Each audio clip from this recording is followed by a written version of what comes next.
is, what is the risk of having no children? And let's look at the OECD data. It is worrying, it is concerning, and it calls upon every government which is facing this crisis to invest significantly more in treating infertile couples and helping infertile couples to access treatment earlier.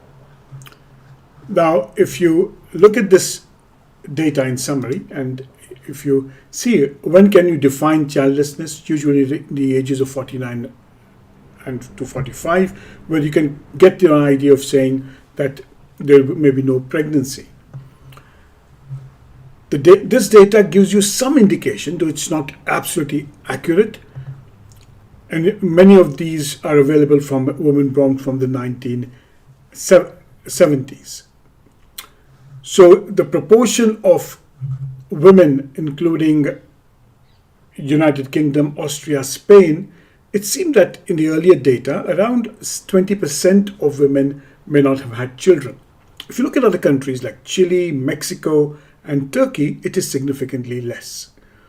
In the United Kingdom, there's been a rise of 6 points for women who are aged 45 and have not had children.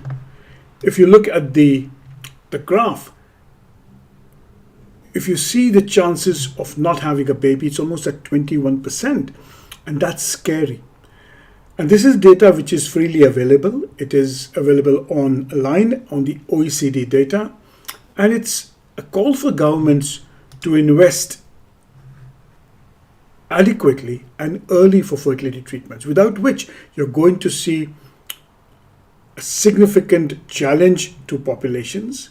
You're going to see severe relationship challenges as well as psychological and mental challenges, especially as you make patients wait over long periods of time or access only private care.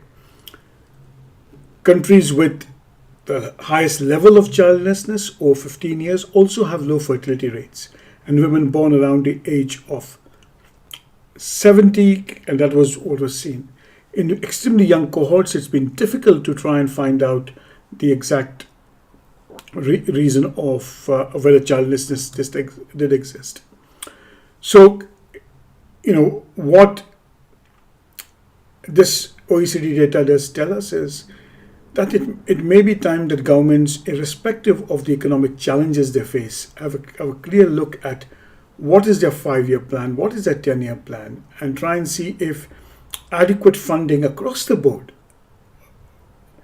is given to all women or couples wanting to have a baby. And I think that is something which governments are trying, but it's also important to make access easier